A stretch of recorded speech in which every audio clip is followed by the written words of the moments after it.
we as therapists do not need to eat shit in order to be good therapists. But there is this idea in my profession around the martyrdom complex that we do have to set ourselves on fire to keep other people warm.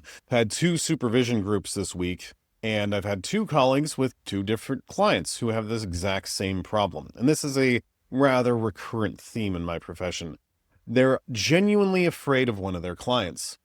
This client is aggressive, overtly aggressive, having tantrums in the office, playing mind games, maybe doing a lot of passive aggressive comments, a lot of insults. And the enmeshment is, I'm going to treat you as an enemy and a savior at the same time. Now, therapists are probably a little predisposed towards this as a tactic. A lot of therapists are hyper empathetic, as in if you see someone lashing out like a wounded animal, you're able to actually empathize with the pain, the loss, the grief, the frustration, the fear that's actually going on underneath that anger. But it comes at a detriment. Like, other people, other professions wouldn't put up with that crap. They'd be like, it doesn't matter what pain you're actually experiencing right now. You don't get to act like a pissed off child just because you're hurt. There's etiquette, there's rules, there are boundaries, and the things that counselors put up with in the therapy room would normally involve police in any other scenario. Doctors don't put up with it. Dentists don't put up with it. The lawyers, the notaries, Walmart, Target, they don't put up with this bullcrap. But we are expected to. Now, you could say, Steve, the therapy hour is different. And yes, you do accept people who on their worst days. And I don't mind that. I don't mind people who are genuinely able to go deep, to cry, to even, like, in a controlled way, scream, rage. I work with plenty of people who I've let basically have a controlled tantrum in my office, and that's fine. But the idea that anger, that hatred, that contempt being directed towards the therapist is a real problem.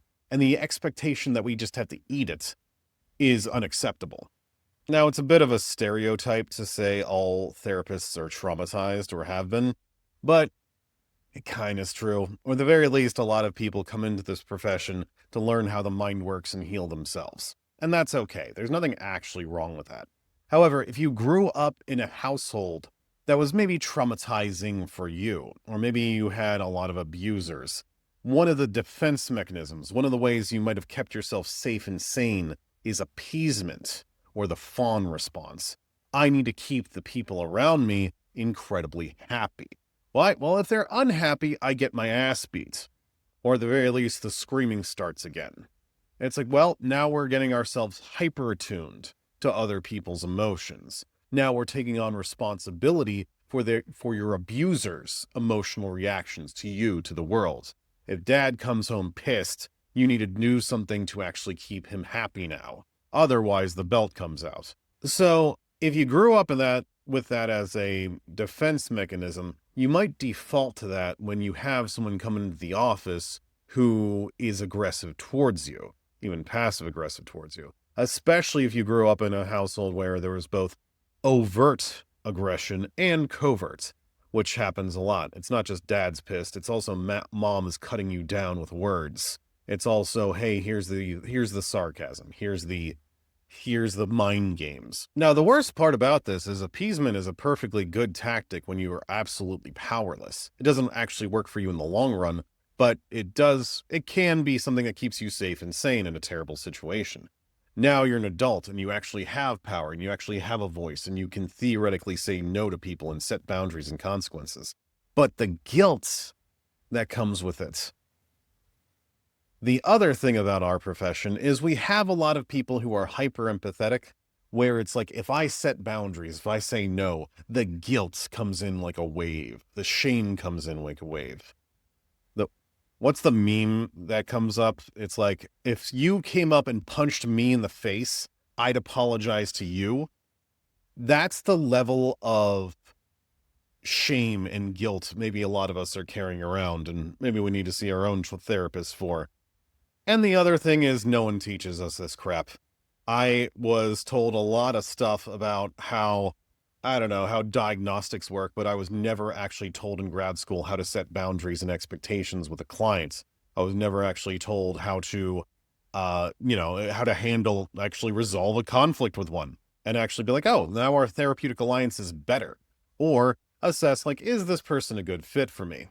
In fact, in a lot of ways, the messaging was the opposite. You have to take all comers. You need to save the world. You need to take on the schizophrenic and the wine mom and the person who's detoxing from heroin and the hobo down the street who's talking about I don't know, the Arcturians and the lizard people taking over the world. It's like, yep, you gotta take all of them. It's like, no, you don't. No, you do not. You do not have to play that game. You can say, you're outside of my therapeutic niche. You can also say, wait a minute. I know this is an intimate professional relationship, but it's still professional. Yes, we can talk about sex and drugs and war and talking about, I don't know, seeing your best friend die in front of you. But that doesn't mean you get to treat me like crap. This doesn't mean you get to lash out like a wounded animal in the therapy hour. Nor am I a punching bag for any trauma and contempt. Yes, it's an intimate relationship. Yes, it is still professional. If you can't abide by etiquette, there's the door. You can also say, wait a minute, you might need a higher level of care. And this is something that a lot of private practitioners have trouble with. We as clinicians are also diagnosticians. We have to assess whether our level of care that we provide is actually what is necessary for the client. It's the same thing like going to your PCP, your general practitioner, and being like, oh, here's my issues. And they say, wait, maybe you need to go see a proctologist. Maybe you need to go see a cardiologist. Maybe you need someone who's so specialized in this one organ or this one system that they know a lot more than I do as a generalist. And that's okay. A lot of people are being seen by private practice who either need a dialectical behavioral psychologist or they need an intensive outpatient. They need a system and a structure where the opportunity for abuse, enmeshment, aggression is limited or maybe even non-existent. It's like, no, you can't engage in these behaviors here because it's a whole different scenario than, say, the private practice therapy hour. Now, if I was being a nice therapist, which I'm not, I would say something like, well, people come to us with maybe some compulsive behaviors. If a person comes in with a personality disorder, maybe I have some sympathy and some empathy that they're acting and lashing out in a way that they might not have control over. However, just because that might be true, maybe there's some determinism to that, doesn't mean I have to put up with it. The reason I get so angry on my colleagues' behalf is because I'm a recovered people pleaser.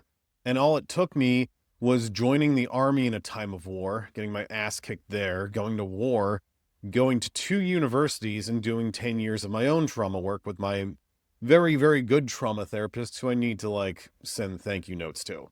And you should have seen me 7 years ago or 10 years ago when I was a baby counselor. And I was putting up with the bullcrap. I was getting clients who were overtly aggressive towards me, who were doing this entire enmeshment mind game thing. And I was just putting up with it. And it was killing me.